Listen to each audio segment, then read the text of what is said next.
பெருமானார் ஸல்லல்லாஹு அலைஹி வஸல்லம் அவர்களுக்கு அருளப்பட்ட அல் குர்ஆன் இதிலே 114 அத்தியாயங்கள் இருக்கிறது. 6200 சொச்சம் வசனங்கள் இருக்கிறது. எல்லாமே அருள் பொருந்திய வசனங்கள் தான், அதிலே மாற்று கருத்து இல்லை. எல்லாருமே அல்லாஹுவோடு பேசுவதற்கான வழிதான், அதிலே மாற்று கருத்து இல்லை. அவனுடைய கலாம் தான், அது அவனுடைய பேச்சு தான். ஆனாலும் சில குறிப்பிட்ட சூறாக்களுக்கு பெருமானார் ஸல்லல்லாஹு அலைஹி வஸல்லம் அதனுடைய மகத்துவத்தை, அதனுடைய முக்கியத்துவத்தை உம்மத்திற்கு சொல்லித்தர மறக்கவில்லை. அதிலே முக்கியமான சூரா, முதன்மையான சூரா சூரா பக்ரா. பெருமானார் ஸல்லல்லாஹு அலைஹி வஸல்லம் அவர்கள் சொன்னார்கள், திருக்குரானிலேயே மிக நீளமான சூரா. அந்த சூறாவை பற்றி அறிமுகப்படுத்தும் பொழுது சொன்னார்கள், இக்ரஊ சூரத்தல் பக்ரா, நீங்கள் சூரா பக்ரா ஓதுங்கள், வீட்டிலே சூரா பக்ரா ஓதுங்கள். ஃபஇன்ன அக்தஹா பரக்கா, எந்த வீட்டில் சூரா பக்ரா ஓதப்படுமோ அந்த வீட்டுக்கு அல்லாஹ் பரக்கத்தை கொடுப்பான். அதை எடுத்துக்கொண்டவர், சூரா பக்ராவை ஓதக்கூடியவர் பரக்கத்தான பெருவாழ்வு வாழ்வார். வ தர்குஹா ஹஸ்ரா, அதை ஓதாமல் விட்டு விடுபவர் உள்ளபடியே அதனுடைய அருளும் அதனுடைய மகத்துவமும் தெரிந்ததற்கு பிறகும் அதை தொடாமல் இருக்கக்கூடியவர், அதற்கு ஓதுவதற்கான என்ன முயற்சியையும் எடுக்காமல் இருக்கக்கூடியவர் உள்ளபடியே கை செய்தத்திற்குரியவர் தான் என்று பெருமானார் ஸல்லல்லாஹு அலைஹி வஸல்லம் அடையாளப்படுத்தினார்கள். இப்போ சூரா பக்ரா ஓதுங்கன்னு சொல்லி விடலை, அதை ஓதுறதுனால பரக்கத் கிடைக்கும் என்று பெருமானார் ஸல்லல்லாஹு அலைஹி வஸல்லம் சொல்வதின் வழியாக பரக்கத் நம் வாழ்க்கைக்கு எவ்வளவு முக்கியமானது என்பதை சொல்லித் தருகிறார்கள். எனவே தான் மக்காவிலிருந்து மதீனாவுக்கு ரசூலுல்லாஹ் வருகிறார்கள். ஹிஜ்ரத் என்ற பயணத்தின் ஊடாக மக்காவில் ஏகதேசம் வாழ்வின் 80% கழிந்து போனது. மிச்சம் இருக்கக்கூடிய 20% அந்த வாழ்க்கையினுடைய காலகட்டம் மதீனாவிலே அல்லாஹ் ஏற்பாடு செய்திருந்தான். ஹிஜ்ரத் என்ற பயணத்தின் வழியாக மதீனாவுக்கு வந்தார்கள். வந்த உடனே ஒரு துவா செய்தார்கள். மதீனா மண்ணுக்கு வந்தவுடன் ஒரு துவா செய்தார்கள். என்ன துவா கேட்டிருப்பார்கள் நினைக்கிறோம்? இங்கே எங்களுக்கு வாழ்வதற்கான இடத்தை கொடு. Karim's biryani paradise at liberty and catering services, கோடம்பாக்கத்தின் அறுசுவை அடையாளம். எங்களுக்கான அரசியல் சூழலை சரியாக்கி கொடு, எதிரிகளின் அச்சத்தை குறைத்து கொடு என்றெல்லாம் கேட்டார்களா? என்ன கேட்டார்கள்? ஹதீஸிலே வருகிறது, அல்லாஹும்ம ஜஅல் பில் மதீனத்தி லிஅஃபை மா ஜஅல்த பில் மக்கா மினல் பரக்கா. யா அல்லாஹ், உன்னுடைய ஆலயம் பைத்துல்லா இருக்கக்கூடிய மக்காவிற்கு எந்த பரக்கத்தை நீ கொடுத்திருக்கிறாயோ அதில் 2 பங்கை எனக்கு மதீனாவிலே கொடு என்று கேட்டார்கள். அங்கே இருக்கக்கூடிய பரக்கத்தில் 2 பங்கு இந்த மதீனாவுக்கு வேண்டும். பரக்கத்தோடு வாழுகிற வாழ்க்கையை எங்களுக்கு இங்கே ஏற்படுத்தித்தான் மக்காவில் தருவதை விட கூடுதலாக கொடு என்று பெருமானார் ஸல்லல்லாஹு அலைஹி வஸல்லம் கேட்டிருப்பதாக நாம் ஹதீஸிலே பார்க்கிறோம். எனவேதான் ஒவ்வொரு நாளும் ஒவ்வொரு தொழுகையிலும் அல்லாஹ்விடத்திலே நாம் தெரிந்தோ தெரியாமலோ கேட்டுக்கொண்டே இருக்கிறோம். பரக்கத்தை நாம் உணர்ந்திருக்கிறோமா? அத்தஹியாத்தினுடைய இருப்பிலே நாம் கேட்கிறோம் பரக்கத்தை. அல்லாஹும்ம பாரிக் அலா முஹம்மத் வ அலா ஆலி முஹம்மத் கமா பாரக்த அலா இப்ராஹிம். இறைவா, முஹம்மது நபியின் மீதும் அவர்களுடைய குடும்பத்தினர் மீதும் நீ பரக்கச் செய்வாயாக, இப்ராஹிம் நபிக்கும் அவருடைய குடும்பத்திற்கும் எப்படி பரக்கச் செய்யதாயோ அதே போன்று என்று அல்லாஹ்விடத்திலே நபிகளை முன்வைத்து நாம் கேட்கிறோம். அவர்களுக்கு செய் என்றால் அதன் வழியாக எங்களுக்கும் கொடு என்று அர்த்தம். இப்போ பரக்கத் என்பது வாழ்க்கையிலே தவிர்க்க முடியாத ஒன்று. பரக்கத்தான வாழ்க்கையை தான் நாம் எல்லோருமே ஆசைப்படுகிறோம். அந்த பரக்கத் நம்முடைய வாழ்க்கையில், நம்முடைய நிம்மதியில், நம்முடைய ஆரோக்கியத்தில், நம்முடைய தொழிலில், நாம் கை வைக்கக்கூடிய காரியங்களில் நிறைவாக கிடைக்கப் பெறும் பட்சத்திலே மனநிறைவான ஒரு வாழ்க்கையை நாம் அனுபவிப்பதாக நாம் உணரலாம். அதை பெறுவதற்கான வழிகள் என்ன என்பதை குறித்துத்தான் நாம் இங்கே பார்க்க போகிறோம் இந்த ஜும்மாவினுடைய உரையின் ஊடாக. அனஸ் இப்னு மாலிக் ரலியல்லாஹு அன்ஹு சஹாபாக்கள் ரொம்ப முக்கியமான சஹாபி. நபிகள் ஸல்லல்லாஹு அலைஹி வஸல்லம் அவர்களோடு சிறு வயதிலேயே அந்த தொடர்பை ஏற்படுத்தி கொண்ட உன்னதமான தோழர்களிலே ஒருவர். ரசூல் ஸல்லல்லாஹு அலைஹி வஸல்லம் மதீனாவுக்குள்ள வரும் பொழுது எல்லாரும் கிஃப்ட் கொடுத்தாங்க ரசூலுல்லாஹ்க்கு. இந்த அம்மா அனஸ் ரலியல்லாஹுடைய தாயார், அவங்க பேர் உம்மு சுலைம் ரலியல்லாஹு தஆலா அன்ஹா. அந்த அம்மாட்ட ரசூலுல்லாஹ் கொடுக்கறதுக்குன்னு பெருசா ஒன்றும் இல்லை. 10 வயசு ஃபுல்லாக அனஸ் தான் இருந்தாங்க. அனஸ் ரலியல்லாஹு கையை பிடிச்சி கடகடன்னு எடுத்து கூட்டு போய் பெருமானார் ஸல்லல்லாஹு அலைஹி வஸல்லம் கிட்ட ஒப்படைச்சிட்டு சொன்னாங்க, யா ரசூலுல்லாஹ் ஹாதிமுக அனஸ். எல்லாரும் கிஃப்ட் கொடுக்குறாங்க, என்கிட்ட கொடுக்கறதுக்கு இல்லை, என் புள்ள தான் இருக்காரு, இவரை கொடுத்துட்டேன் உங்களுக்கு. இவரை கொடுத்துட்டோம்னா என்ன பொருள்? இவர்தான் உங்களுக்கான ஊழியர், பணியாளர். நீங்கள் இடும் கட்டளையை செய்யக்கூடியவர். இவரை நீங்கள் வைத்து பயன்படுத்திக் கொள்ளுங்கள். உங்களுக்கு பல விதங்களிலே இவர் பயன்பாட்டை கொடுப்பார். உங்களுடைய காரியங்களிலே இவரை வைத்து நீங்கள் வேலை வாங்கி கொள்ளுங்கள் என்று சொல்லிட்டு சொன்னாங்க, என் பிள்ளைய கொடுத்துட்டு நான் உங்கள்ட்ட எதிர்பார்க்கிறது வேற ஒன்றும் இல்லை, அவருக்கு நீ துவா செய்யணும். நீங்க அவருக்காக வேண்டி துவா செய்ய வேண்டும். நான் கடந்த வார ஜும்மாவிலேயே சொன்னேன் இல்லையா, ஒருவர் துவா செய்யுங்கள் என்று சொல்லிவிட்டால் உடனடியாக நாம் என்ன செய்ய வேண்டும்? பாரக்கல்லா என்று துவா செய்து விட வேண்டும். பாரக்கல்லா என்று முதல் கட்டமாக துவா செய்து விட வேண்டும். அதற்கு பிறகு அவரை குறித்து ஞாபகம் வந்தால் அவர் எது குறித்து உண்டான துவாவை நம்மிடத்திலே முன்மொழிந்தார், எந்த சிக்கலுக்காக வேண்டி கேட்டிருக்காரு, எந்த பிரச்சனைக்காக வேண்டி கேட்டிருக்காரு என்று தனிப்பட்ட முறையில் நமக்கு நினைவு இருந்தால் அதை சொல்லி அல்லாஹ்விடத்தில் கேட்பது, இது மிக உயர்ந்த பண்புகளில் ஒன்று. அதனால் கிடைக்கக்கூடிய பலன் என்ன என்பதை கடந்த வார ஜும்மாவிலே நான் உங்களுக்கு ஞாபகப்படுத்தியிருக்கிறேன். இப்போ ஹஸரத் ரசூலுல்லாஹி ஸல்லல்லாஹு அலைஹி வஸல்லம் இடத்திலே உம்மு சுலைம் ரலியல்லாஹு தஆலா அன்ஹா தன்னுடைய பிள்ளையை ஒப்படைத்து விட்டு சொன்னார்கள், உதுஉ, இவருக்கு துவா செய்யுங்கள், அவ்வளவுதான். இவருக்கு நீங்கள் துவா செய்யுங்கள், அது மட்டும் போதும், வேற எதுவும் எனக்கு எதிர்பார்ப்பு இல்லை. உடனே ரசூலுல்லாஹ் துவா செஞ்சாங்க, அனஸ் ரலியல்லாஹு துவா செஞ்சாங்க.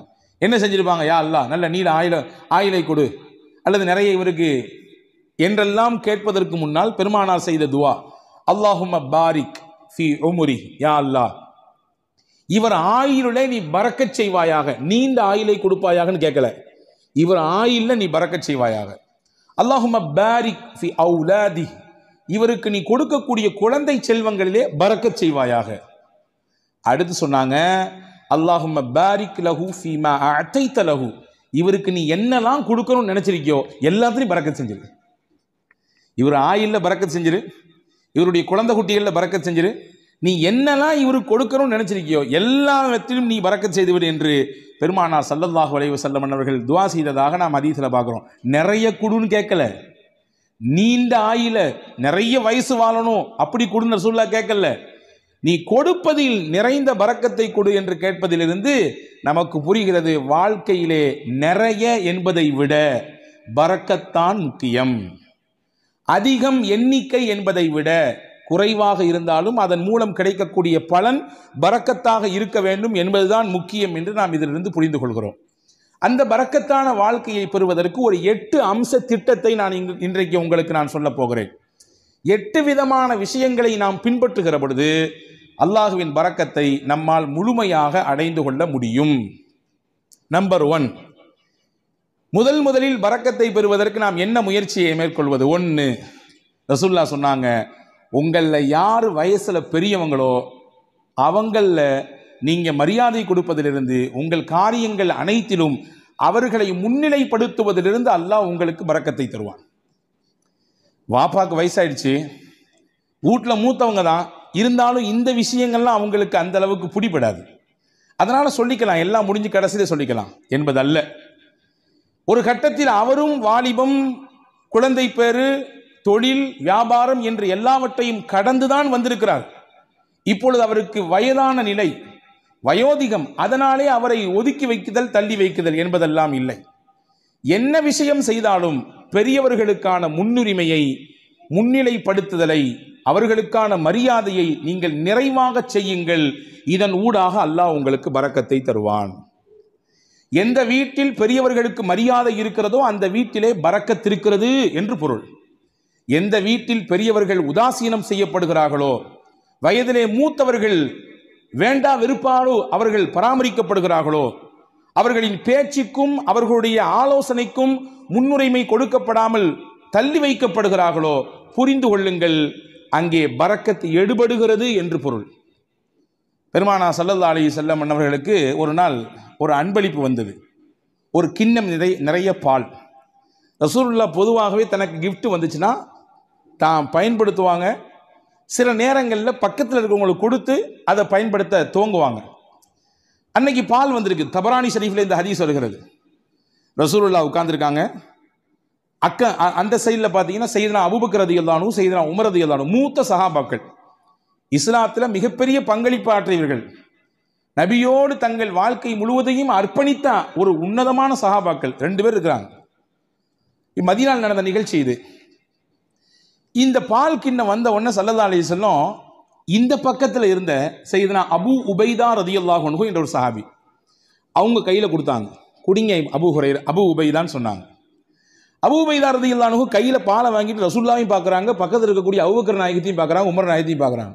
என்னடா இது, நபிக்கு ரொம்ப நெருக்கமானவங்க 2 பேரும் அங்கே இருக்க, நமக்கு ரசூலுல்லாஹ் கொடுக்குறாங்களே என்பதுதான் அவர்களின் பார்வையின் பொருள். பார்த்துட்டு ரசூலுல்லாஹ்ட்ட சொன்னாங்க, யா ரசூலல்லாஹ் அன்த அவுலா பிஹி மின்னி, இந்த பாலை முதலாக அருந்துவதற்கு என்னை விட நீங்கள் தான் தகுதியானவர்கள். ஏன்னா நான் சாதாரண அபு உபைதா, நீங்க அல்லாவின் ரசூல் நீங்கள், எனவே நீங்கள் தான் இதை துவங்கி வைக்க வேண்டும். ரசூலுல்லாஹ் சொன்னாங்க, ஹுத் யா அபா உபைதா, எடுங்கள், குடியுங்கள் அப்படின்னு சொன்னாங்க. இப்போ 2ஆம் கட்டமாக அபூபக்கர் நாயகத்தை பார்க்குறாங்க, உமர் நாயகத்தை பார்க்குறாங்க. பார்வையின் அர்த்தம் என்ன? என்னை விட இஸ்லாமிய வருகையில் முதன்மையானவர்களாச்சே இவர்கள் எல்லாம், பங்களிப்பு செய்வதிலே முக்கியமானவர்களாச்சே இவர்கள் எல்லாம், அவங்க குடிச்சா நல்லா இருக்குமே என்ற பெருந்தன்மையான மனதோடு செய்தனா அபு உபைதா ரலியல்லாஹு பார்க்கும் பொழுது ரசூலுல்லாஹ் அப்பவும் சொன்னாங்க, அபு உபைதா நீங்க தான் குடிக்கணும், குடிங்கன்னாங்க. செய்தனா அபு உபைதா ரலியல்லாஹு அன்ஹு குடிக்க துவங்கும் நேரத்திலே கையில் பக்கத்தில் வாய்க்கு பக்கத்தில் பால் கிண்ணம் போய்விட்டது. ஆனாலும் அவர்கள் மனம் ஏதோ ஒரு விஷயத்திற்காக வேண்டி மறுக்கிறது. கீழே கொண்டு வந்து சொன்னாங்க, யா ரசூலுல்லாஹ் நீங்க குடிச்சிட்டு தந்தா நல்லா இருக்கும். 3வது தடவையாக பெருமானார் ஸல்லல்லாஹு அலைஹி வஸல்லம் அபு உபைதா ரலியல்லாஹு இடத்திலே சொன்னார்கள், இஷ்ரப், அபு உபைதா நீங்கள் குடியுங்கள். ஃபைன்னல் பரக்கத்த மஅ அகாபிரினா, பரக்கத் என்பது நம்மிலே யார் வயதிலே பெரியவர்களாக இருக்கிறார்களோ அவர்களிடத்திலிருந்து தான் துவங்குகிறது. இங்கே இருக்கும் நபர்களிலேயே வயதால் பெரியவர் நீங்கள், என்னை விட அபூபக்கர் ரலியல்லாஹு விட உமர் ரலியல்லாஹு விட வயதால் மூத்தவர்கள் நீங்கள் குடிக்க வேண்டும், அங்கிருந்து பரக்கத் கிடைக்க வேண்டும். ஃபமல்லம் யர்ஹம் ஸகீரனா வலம் யுஜல்ல கபீரனா ஃபலைஸ மின்னா, நம்மிலே சிறியவர்கள் மீது இரக்கம் காட்டாதவர்கள், பெரியவர்களுக்கான மூத்தவர்களுக்கான கண்ணியத்தை தராதவர்கள் நம் வழியை சார்ந்தவர்கள் இல்லை என்று பெருமானார் ஸல்லல்லாஹு அலைஹி வஸல்லம் வார்த்தையோடு சொல்லி முடிக்காமல் அதை செயல்படுத்தியும் காண்பித்தார்கள். பரக்கத் எங்கிருந்து துவங்குகிறது? எந்த இடத்தில் மூத்தவர்களுக்கான மரியாதை இருக்குமோ, கண்ணியம் இருக்குமோ, அவர்களுடைய சொல்லுக்கான மிகச்சிறந்த அந்த புரிதலோடு அதை எதிர்கொள்ளக்கூடிய பக்குவம் இருக்குமோ, அங்கே பரக்கத்தும் இருக்கும். இதுக்கு நேர்மாறாக பெரியவர்கள் உதாசீனப்படுத்தப்படுவதும் அவர்களுடைய கண்ணியம் சீர்குலைக்கப்படுவதும், வேண்டா வெறுப்போடு அவர்களை அரவணைப்பதும் பராமரிப்பதும், அவர்களுடைய வார்த்தைகள் தூக்கி வீசப்படுகிற நிலையிலே வைக்கப்படுவதும் பரக்கத்தை எடுப்பதற்கான வழி என்று மார்க்கம் நமக்கு கற்றுத்தருகிறது. அப்போ முதல் விஷயம், 8 விஷயத்தில் முதல் விஷயம், பரக்கத்தான பெருவாழ்வு வாழ்வதற்கு மூத்தவர்களின் அந்த கண்ணியம் காக்கப்பட வேண்டும். 2வது, உறவுகளும் சொந்தங்களும் அரவணைக்கப்பட வேண்டும், அதிலே பரக்கத் இருக்கிறது. உறவுகளையும் சொந்தங்களையும் அரவணைத்து வாழ்தல் தான் நமக்கு இஸ்லாம் காட்டி தந்திருக்கிற அற்புத வழி. பல நேரங்களிலே அதிலே பல பெருத்த சிக்கல்கள் இருக்கத்தான் செய்யும், சிக்கல் இல்லாமல் இல்லை. உறவுகளை திருப்திப்படுத்தி நிம்மதியோடு இணைந்து வாழ்வதிலே பல சிக்கல்கள் இருக்கத்தான் செய்கிறது, அதிலே மாற்று கருத்து இல்லை. ஆனாலும் அந்த சிக்கலையும் எதிர்கொண்டு விவகாரங்கள் ஏற்படுகிற பொழுது அதையும் மிகச்சரியாக கையாண்டு உறவை தன் கையிலிருந்து நழுவ விடாமல் பாதுகாத்து யார் இணைத்துக் கொள்கிறாரோ பெருமானார் சொன்னார்கள், பரக்கத்தான வாழ்க்கை அல்லாஹ் அவருக்கு கொடுப்பான். ரசூலுல்லாஹ்வுடைய ஹதீஸ் வந்திருக்கிறது. அனஸ் பின் மாலிக் ரலியல்லாஹு அறிவிக்கிறார்கள், மன் ஹப்ப அன் யுப்ஸத லஹு ஃபீ ரிஸ்கி, அல்லாஹ் இவருக்கு தரக்கூடிய ரிஸ்கிலே யாருக்கு நல்ல விசாலம் கிடைக்க வேண்டும் என்று ஆசைப்படுகிறாரோ, விசாலமான ரிஸ்க், அதாவது பரக்கத்தான ரிஸ்க் கிடைக்கும் யார் ஆசைப்படுறாரோ, நீண்ட ஆயுள் கிடைக்க வேண்டும் என்று யார் விருப்பப்படுகிறார்களோ, ஃபல் யஸில் ரஹ்மா, தன் சொந்தங்களையும் உறவுகளையும் அவர் அரவணைத்துக் கொள்ளட்டும், அதன் வழியாக அல்லாஹ் பரக்கத்தை தருவான். அப்ப இதுக்கு நேர் ஆப்போசிட் என்ன? உறவுகளும் சொந்தங்களும் யாருடைய மனதிலே ஒரு பெரிய விஷயமாகவே இல்லை. நான் நன்றாக இருக்கிறேன், என் குடும்பம், என் மனைவி, என் பிள்ளைகள் எல்லாம் சிறப்பாக இருக்கிறோம், அண்ணன் எப்படி போனால் நமக்கு என்ன, மாமா எப்படி போனால் நமக்கு என்ன, உறவுகள் எப்படி போனால் நமக்கு என்ன என்கின்ற உணர்வு எங்கே வருகிறதோ அங்கே பரக்கத்தை எல்லாம் எடுத்து விடுவான். உங்களுக்கு ஒன்று தெரியுமா? 2 நபிமார்கள் சேர்ந்து துவா செய்தார்கள். ஒன்று மூசா அலைஹிஸ்ஸலாம், இன்னொன்று அவர்களுடைய சகோதரர் ஹாரூன் அலைஹிஸ்ஸலாம். யாருக்கு எதிராக துவா செஞ்சாங்க தெரியுமா? ஃபிரௌன் என்கின்ற சர்வாதிகாரிக்கு எதிராக துவா செஞ்சாங்க. உச்சபட்சமான சர்வாதிகாரத்தினுடைய உச்சாணி கொம்பில் இருந்து ஆட்டம் போட்டவன், ஆடியவன் ஃபிரௌன். அவனுக்கு எதிராக அந்த 2 நபிமார்களும் துவா செய்கிறாங்க. அந்த 2 நபியில் ஒன்று ரசூல், மூசா அலைஹிஸ்ஸலாம் ரசூல்னு கட்டப்பட்டவங்க, உலுல் அஸ்முல கட்டுப்பட்டவங்க 5 நபர்கள் உல் அஸ்மு, அதாவது உறுதிமிக்க மனமிக்கவர்கள் என்று குர்ஆன் சொல்கிறது 5 நபிமார்களே. அந்த 5 நபிமார்கள் ஒன்று செய்தனா மூசா அலைஹிஸ்ஸலாம். ரசூல் அல்லாஹுவோடு நேரடியாக பேசுவதற்குரிய வாய்ப்பை பெற்றவர்கள் செய்தனா மூசா அலைஹிஸ்ஸலாம். தனிச்சிறப்பு போய்கிட்டே இருக்கிறது. மூசா அலைஹிஸ்ஸலாம் பற்றி தனியாக ஒரு ஜும்மா பேசணும், அவ்வளவு இருக்குது செய்தி. அந்த மூசா நபியும் ஹாரூன் அலைஹிஸ்ஸலாமும் துவா செய்கிறாங்க ஃபிரௌன் என்ற கொடியவனுக்கு, சர்வாதிகாரிக்கு எதிராக. ஆனால் அவர்கள் செய்த துவா 40 வருஷத்துக்கு பிறகுதான் பதிலே கொடுக்கப்பட்டது. துவா செஞ்சு முடிச்சு 40 வருஷத்துக்கு பின்னாடி தான் ஃபிரௌனுக்கு அழிவு வந்தது. ஃபிரௌன் நைலிலே மூழ்கினான். ஏன் இந்த 40 ஆண்டு கால தாமதம்? நமக்கு இயல்பாக கேள்வி எழும். ஒரு நபி கேட்கிற துவா, நீங்களோ நானோ கேட்கிற துவாவே நாளைக்கு உடனடியாக கபூலாக வேண்டும் என்று நினைக்கும் பொழுது, அல்லாஹுவின் உயர்ந்த நெருக்கத்தை பட்ட 2 நபிமார்கள் கேட்கிற துவாவை 40 ஆண்டு காலம் தள்ளி போட்டான் அல்லாஹ். அதிலே பல காரணங்கள் இருக்கிறது. அதிலே முக்கியமான ஒரு காரணம் என்ன தெரியுமா? ஃபிரௌனிடத்திலே ஒரு நல்ல பண்பு இருந்ததாம். தன் உறவுகளை அவன் எப்பொழுதுமே சேர்த்து வைத்துக் கொள்வான். அவர்களுக்கானதை கொடுத்து கொண்டே இருப்பான், அவர்களை பராமரித்துக் கொண்டே இருப்பான். அல்லாஹ் நினைத்தான், இந்த பண்பில் இருந்தாவது அவனுக்கு ஏதாவது ஒரு சில நிமிடமாவது அவன் கொஞ்சம் ஒதுங்கி நம்மின் பக்கம் வரமாட்டானா என்று அல்லாஹ் எண்ணினான். எனவே அந்த வேதனையை கொஞ்சம் தள்ளி போட்டு கொண்டே இருந்தான். தள்ளி போட்டு 40 வருடங்களுக்கு பிறகுதான் இனிமேலும் இவன் திருந்துவதற்கு வாய்ப்பே இல்லை என்ற பொழுது அந்த நபிமார்களின் துவாவை ஏற்றுக்கொண்டு அவர்களுக்கு அவனுக்கு அழிவை கொடுத்தான். அப்போ இஸ்லாத்தின் மிகப்பெரிய விரோதியாக, அல்லாஹ்விற்கே சவால் விழுகிற இடத்திலே, உனக்கு நிகரானவன் நான் என்று சொல்லும் இடத்தில் இருந்த ஃபிரௌனுக்கே வேதனை தள்ளி போடப்பட்டது. எதன் காரணமாக? உறவை அவன் சேர்த்து கொண்டான், உறவை அவன் பிரியவில்லை, உறவுக்கானதை மிகச்சரியாக கொடுத்தான் என்ற ஒரு காரணத்திற்காக. அப்படி என்றால் அல்லாஹ்வுக்கு விரோதினா நம்ம கிடையாது. அல்லாஹ்வுக்கு நேர் நிகராக நின்று சமமாக சண்டை போடுபவர்கள் கிடையாது நாம். அப்ப நம்மிடத்திலே இந்த உறவு பேணுதல் இருக்கும் பட்சத்திலே அல்லாஹ் பரக்கத்தான வாழ்வை அதன் வழியாக கொடுத்து விடுவான் என்பதை நாம் இங்கே கவனத்தில் கொள்ள வேண்டும். இது 2வது விஷயம். 3வது விஷயம் என்ன? யா அல்லாஹ் எனக்கு பரக்கத்தான வாழ்க்கையை கொடு என்று துவா செய்ய வேண்டும். துவா என்பது முக்கியமானது. அதை கொடு, இதை கொடு என்று, அவ்வளவு கொடு இவ்வளவு கொடு என்பதை விட, யா அல்லாஹ் நீ எதை கொடுத்தாலும் பரக்கத்தாக கொடு, இப்படி கேட்டு பழக வேண்டும். இவ்வளவு அளவு வேண்டும், இவ்வளவு கனம் வேண்டும், இவ்வளவு எண்ணிக்கை வேண்டும் என்றெல்லாம் கேட்பதை விட, இறைவா எனக்கானது நீ முடிவு செய்யப்பட்டதை தான் தருகிறாய், தருவதிலே பரக்கத் செய், பரக்கத்தானதை கொடு என்று கேட்க வேண்டும். அந்த துவாவை நமக்கு பெருமானார் ஸல்லல்லாஹு அலைஹி வஸல்லம் கற்றுத் தருகிறார்கள். அது அற்புதமான வரலாற்று செய்தி ஒன்று இருக்கிறது. உம்மு சுலைம் ரலியல்லாஹு தஆலா அன்ஹா, அபூ தல்ஹா ரலியல்லாஹு தஆலா அன்ஹு, இவர்கள் இருவரும் தம்பதிகள், கணவன் மனைவி. வெளியூருக்கு போன அபூ தல்ஹா வீடு திரும்பும் நேரத்திலே இவருக்கு பிறந்த பிள்ளை இறந்து போனது. நீண்ட பெரிய சம்பவம், சுருக்கமாக சொல்கிறேன். ஆனால் கணவன் வந்தவுடன் இந்த துக்க செய்தியை மனைவி தன் கணவரிடத்திலே சொல்லாமல் அந்த கணவனை திருப்திப்படுத்தினாள். நல்ல உணவு கொடுத்தால், சமைத்து கொடுத்தால், நன்றாக அவருக்கு பரிமாறினாள்.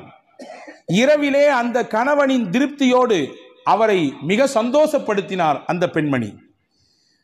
மகிழ்ச்சியாக அவர்களுக்கு அந்த இரவு தாம்பத்தியத்திலே கழிந்தது. அந்த நிலை முடிந்ததற்கு பிறகு அபூ தல்ஹா ரலியல்லாஹு இடத்திலே உம்மு சலமா ரலியல்லாஹு சொன்னாங்க, உங்களிடத்திலே யாராவது ஒருவர் ஒரு அமானிதம் கொடுத்து வைத்தார், கொடுத்தவர் வந்து திரும்பி கேட்டார்னா நீங்க கொடுப்பீங்களா மாட்டீங்களான்னு கேட்டாங்க. அபூ தல்ஹா சொன்னார், எப்படி கொடுக்காம இருக்க முடியும், கொடுத்தவர் கேட்டால் திருப்பி கொடுக்கத்தானே செய்யணும். அவங்க சொன்னாங்க, அல்லாஹ் நமக்கு பிள்ளையை கொடுத்தான், அவனே எடுத்துக்கிட்டான். என்ன நிலை! இப்படி நான் வந்த உடனே இந்த செய்தியை சொல்லாம இப்படி நான் இப்பொழுது நான் அசுத்தமாக இருக்கும் நிலையில் இப்படி சொல்றியே, நாளை கால் நபி இடத்திலே நான் போவேன், இந்த செய்தியை சொல்லுவேன், என்ன ஏதென்று கேட்பேன் என்று ஹஸரத் அபூ தல்ஹா ரலியல்லாஹு அன்ஹு சொன்ன பொழுது மறுநாள் காலை விடிந்தது. நபி இடத்திலே போனார்கள், செய்தியை சொன்னார்கள். ரசூலுல்லாஹ் அங்கே ஒரு அழகான துவாவை செய்தார்கள். நேற்றிரவு நீங்கள் இருவரும் ஒன்று கூடினீர்கள், தாம்பத்திய உறவை வைத்துக் கொண்டீர்கள். அல்லாஹும்ம பாரிக் லஹுமா லகுமா ஃபீ காபிரி லைலத்திகுமா, நேற்றிரவு நீங்கள் கூடிய கூடுதலிலே அல்லாஹ் பரக்கத் செய்வானாக, உங்களுக்கு மிகச்சிறந்த பகரத்தை தருவானாக. எந்த பொறுமையோடும் எந்த அல்லாஹ்வின் நம்பிக்கையோடும் உங்கள் மனைவி அப்படியான ஒரு நிலையை மேற்கொண்டார்களோ அதற்கு பகரமாக அல்லாஹ் உங்களுக்கு பரக்கத் செய்வான், சிறந்த சந்ததியை தருவான் என்று துவா செய்தார்கள். வரலாற்றிலே வருகிறது, அங்கே இருந்து பிறந்த பிள்ளை வாழ்வாங்கு வாழ்ந்தார்கள், செழிப்பாக வாழ்ந்தார்கள், கல்வி பொருளாதாரம் வாழ்க்கையின் மேல்தட்டில் இருக்கும் விதத்திலே, எல்லோரும் பார்த்து போற்றும் விதத்திலே அந்த பிள்ளைகளின் வாழ்க்கை எல்லாம் இருந்தது. இதற்கு மூல முக்கிய காரணம் நாயகத்தினுடைய துவா. இப்போ துவா செய்யணும், யா அல்லாஹ் நீ கொடுப்பதிலே எங்களுக்கு பரக்கத் செய்வாயாக, என்ன கொடுத்தாலும் பரக்கத்தாக கொடுப்பாயாக என்று துவா செய்ய வேண்டும். இது பரக்கத்தான வாழ்க்கைக்கான மூணாவது அம்சம். நாலாவது அம்சம் என்ன? நம்மிடத்தில் எது இருக்கிறதோ அதை பகிர்ந்து கொள்ள வேண்டும். பகிர்தலிலே பரக்கத் இருக்கிறது. தனக்கும் மட்டும்தான் தன் குடும்பத்துக்கும் மட்டும்தான் என்கின்ற குறுகிய மனப்பான்மையிலிருந்து வெளியே வர வேண்டும். எது இருந்தாலும் அதை பகிர்கிற அந்த பக்குவம் எந்த நபரிடத்திலே வருகிறதோ அல்லாஹ் தானாக பரக்கத்தை தருவான். ரசூலுல்லாஹி ஸல்லல்லாஹு அலைஹி வஸல்லம் உடைய ஹதீஸ் வந்திருக்கிறது, தஆமுல் வாஹிதி யக்ஃபிஸ் இஸ்னைன் வ தஆமுல் இஸ்னைனி யக்ஃபில் அர்பஆ. 2 நபருக்கான உணவு தான், ஆனால் 3 பேர் வந்துட்டாங்க. ஐயோ 2 பேர் தானே சாப்பாடு இருக்குது, 3வது நபர் வந்துட்டாரே என்று யோசிக்க வேண்டாம், விரிச்சு வைங்க, அவரையும் சேர்த்துங்க. அல்லாஹ்வின் ரசூல் சொன்னாங்க, 2 பேருக்கான உணவாக இருந்தாலும் நீங்கள் பகிர வேண்டும் என்ற சிந்தனைக்கு வந்துவிட்டால் அதை 3 போதுமானதாக அல்லாஹ் ஆக்கி விடுவான். 3 பேருக்கான உணவு தான், ஆனால் 5 பேர் இருக்கிறாங்க, 2 பேரை தள்ளி விடாதீங்க, இது பத்தாது, நமக்கே பத்தாது, யானை பசிக்கு சோள புரியா அப்படின்னு கேட்ட மாதிரிலாம் நம்ம கதை பேச வேண்டாம், சேர்த்திக்குங்க. ரசூல் சொன்னாங்க 3 நபருக்கான உணவு தான், நீங்கள் சேர்த்து ஷேர் செய்யும் பொழுது, அதிலே பகிர வேண்டும் என்ற எண்ணம் வரும் பொழுது அதிலே அல்லாஹ் 5 நபருக்கான பரக்கத்தை செய்து விடுவான். இது வாழ்க்கையிலே யாரெல்லாம் இந்த ஷேரிங்ல இருக்கிறாங்களோ அவங்க எல்லாம் கண்கூடாக பார்க்க முடியும், கண்கூடாக பார்க்க முடியும். ரசூலுல்லாவுக்கு ரொம்ப பிடித்த குடும்பம் ஒரு குடும்பம் இருந்தது, அல் அஷ்அரி. ரொம்ப பிடிக்கும் அவங்கள ரசூலுல்லாவுக்கு. எந்த அளவுக்குன்னா அவங்க என் குடும்பம் ரசூலுல்லா சொன்னாங்க. என் குடும்பம் அவங்க, என்னிலிருந்தும் அவர்கள், அவர்களிலிருந்தும் நான் என்று சொன்னார்கள். சஹாபாக்கள் ஒன்றும் புரியும், ஏன் இந்த குடும்பத்தை மட்டும் ரசூலுல்லாவுக்கு ரொம்ப பிடிக்குது? விவரத்தை கேட்டு போனா ரசூலுல்லாஹ் சஹாபாக்கள்கிட்ட சொன்னாங்க, அவங்கள்ட்ட ஒரு சிறந்த பண்பு இருக்குது. தாங்கள்கிட்ட எல்லாரும் ஒரு பயணத்தில் போனானா எல்லாரும் தனித்தனியாக சாப்பாடு கொண்டு வருவாங்க, யாராவது 1-2 பேருடைய சாப்பாடு சீக்கிரமாக தீர்ந்து போயிடும். நீண்ட தூர பயணம் என்பதினாலே அவர்களை அப்படியே கழட்டி விட்டுற மாட்டாங்க. நீங்கள் கொண்டு வந்து காலியாக போச்சா, அப்படித்தான் போச்சு, இப்போ இன்னும் 9 தூரம் இருக்குது, இன்னும் 500 கிலோமீட்டர் போனோம், அப்படித்தான் என்று விட்டு விட மாட்டார்கள். சாப்பாடு இல்லாதவர்களையும் சேர்த்து ஒரே இடத்தில் உட்கார வைத்து ஒரு பெரிய துணியை எடுத்து கொண்டு வந்த மொத்த சாப்பாடையும் அதிலே கொட்டி கலந்து இருப்பவர்களுக்கெல்லாம் பகிர்ந்து கொடுப்பார்கள். இந்த பகிர்தல் என் பண்பு, என்னுடைய குணம், அது அவங்கள்ட்ட இருக்கிறதுனால அவங்க எங்க குடும்பம் நாங்கள் ரசூல் ஸல்லல்லாஹு அலைஹி வஸல்லம். இப்போ பகிர்தல் இது பரக்கத்திற்கான பெரிய வழி. நம்மிலே எது இருக்கிறதோ அதை பகிர்ந்து கொள்வது. குடிப்பதற்கு இவ்வளவுதான் நீர், அதை பகிர்ந்து கொள்வது. உணவு இவ்வளவுதான் இந்த இடத்திற்கான விஷயம், பகிர்ந்து கொள்வது. எனக்கு மட்டும் வேணும், என் குடும்பத்துக்கு மட்டும் வேணும் என்று முன் தயாரிப்பு செய்து முன்னால் எடுத்து வைப்பதை விட இருப்பதை கொண்டு பகிர்வதனால் அல்லாஹ் பரக்கத்தை தருவான். இது 4வது வழி. 5வது பரக்கத்துக்கான முக்கியமான வழி, இன்னைக்கு நம்மள பல பேர் மறந்துவிட்ட விஷயம், சாப்பிடும் பொழுது எல்லாரும் சேர்ந்து உட்கார்ந்து சாப்பிடுங்க. நாங்கள் சொல்லலாம், எல்லாரும் சேர்ந்து உட்கார்ந்து சாப்பிடுங்க, தனித்தனியாக சாப்பிடாதீங்க. ஆனால் இன்னைக்கு காலப்போக்கில் வேக உலகத்தில் இருக்கிறோம் நாம், அதனாலே பல விஷயங்களை இழந்து விட்டோம். ஆனால் நம் முன்னோர்கள், நம்முடைய தாய் தகப்பன், நம் தாதி எல்லாம் நம்முடைய வீடுகளிலே சேர்ந்து தான் உட்கார்ந்து சாப்பிடுகிற வழக்கத்தை சொல்லி தந்திருக்கிறார்கள். இன்னைக்கு வரையே சில ஊர்களிலே கலன் சாப்பாடு என்று ஒன்று இருக்கிறது. ஒரே பிளேட்ல உட்கார்ந்து மொத்தமாக சாப்பிடுறது, ஒரே பிளேட்ல உட்கார்ந்து 4 பேர் 5 பேர். இதுவெல்லாம் நிகழ்ச்சிகளுக்கு என்பதை தாண்டி சாதாரணமாக இயல்பாக அன்றாட சாப்பாடு அப்படி சாப்பிடுகிற பழக்கம் இன்னைக்கும் சில ஊர்களிலே இருக்கிறது. ஆனால் கால ஓட்டத்தில் அதெல்லாம் நம்ம விட்டுட்டோம். ஒரே வீட்டில் இருக்கிறோம், 5 பேர் தான் இருக்கிறோம், 5 பேரும் 5 டயத்தில் சாப்பிட்றோம். சஹாபாக்கள் வந்து ரசூலுல்லாஹ்ட்ட ஒரு நாள் சொன்னாங்க, யா ரசூலல்லாஹ் இன்னா நாக்குலு வலா நஷ்பஉ, நிறைய சாப்பிட்றோம், வயிறே நிறைய மாட்டேங்குது, என்ன செய்யறதுன்னு கேட்டாங்க. சஹாபாக்கள் ரசூலுல்லாஹ் கேட்டாங்க, அன்தும் தாக்குலூன ததஃபர்ரகூன், எல்லாருமே தனித்தனியாக சாப்பிட்ற மாதிரி தெரியுது, ஆமாவான்னு கேட்டாங்க. எல்லாரும் வீட்டில் சேர்ந்து சாப்பிட்றீங்களா, தனித்தனியாக சாப்பிட்றீங்களா? இல்லை, தனித்தனியாக சாப்பிட்றோம். ரசூல் சொன்னாங்க, இஜ்மாஉ அலா துஆமிக்கும் வذ்குரு ஸ்மல்லாஹி அலைஹி யுபாரக லக்கும் ஃபீஹா. 2 விஷயத்தை செய்யுங்க சாப்பிடும் பொழுது. எல்லாரும் சேர்ந்து சாப்பிடுங்க, முடிந்த அளவுக்கு சேர்ந்து சாப்பிடுங்கள். சேர்ந்து சாப்பிடுவதற்கு ஒரு நாளில் ஒரு வக்து தான் முடியும், இந்த நேரத்தில் மட்டும்தான் எங்களால் சேர்ந்து சாப்பிட இயலும். காலை அல்லது இரவு அல்லது மதியம், அந்த ஒரு நேரத்தில் எல்லாரும் சேர்ந்து உட்காருங்கள் குடும்பத்தோடு. சேர்ந்து உட்கார்ந்துட்டு சாப்பிட்றதுக்கு முன்னாடி பிஸ்மில்லா என்று சொல்லுங்கள். நீங்க கை தொட்டு கேளுங்க, நானும் என் நெஞ்சத்தில் கை தொட்டு கேட்கிறேன். அன்பர்களே, எத்தனை குடும்பத்திலே எல்லாரும் சேர்ந்து உட்கார்ந்து பிஸ்மில்லாஹிர் ரஹ்மானிர் ரஹீம் என்று சத்தம் போட்டு சொல்லி நாம் அந்த சாப்பாட்டிலே கையெடுத்து வைக்கிறோம். மலேசியா போன்ற பெருநகரங்களிலே அல்லாஹ் பரக்கத்தை கொட்டுகிறான், அது தனிப்பட்ட விஷயம். நான் அங்கே இருக்கக்கூடிய ஒரு சிறப்பு அம்சத்தை சொல்லுகிறேன். சாப்பிடும் பொழுது குடும்பத்தில் உட்கார்ந்து விட்டால் உடனடியாக யாரும் உணவிலே கை வைக்க மாட்டார்கள். எல்லாரும் உட்காரணும். உட்கார்ந்த உடனே அந்த வீட்டில் இருக்கக்கூடிய பெரியவர் சொல்லுவார், பிஸ்மில்லாஹிர் ரஹ்மானிர் ரஹீம் ஆரம்பிங்கம்பார். அதுக்கு பின்னால் தான் சாப்பிடவே துவங்குவார்கள். எனக்கு என்னவோ தெரியவில்லை, அந்த வார்த்தையை அவர்கள் முழுவதுமாக பின்பற்றுவதானோ என்னவோ அல்லாஹ் பரக்கத்தை கொட்டென்று கொட்டுகிறார், பல ரூம்கள்ல தர்றான். எனவே உணவின் சமயத்திலே நாம் சேர்ந்து சாப்பிடுவது பரக்கத்திற்கான முக்கியமான வழி. இது 5வது விஷயம். 6வது விஷயம் என்ன? ரசூலுல்லாஹ் சொன்னாங்க, உங்க வீட்டுக்குள்ள போகும்போது சலாம் சொல்லிட்டு போங்க, சலாம் சொல்லிட்டு வெளியே வாங்க, இது பரக்கத்தை உங்க வீட்டுக்கு தரும் நாங்க ரசூலுல்லாஹ். ஹஜ்ரத் ரசூலுல்லாஹ் சொன்னாங்க 3 விஷயம் அல்லாஹ்வுடைய பொறுப்பு, அல்லாஹ்வுடைய கண்ட்ரோல்ல வந்துருது.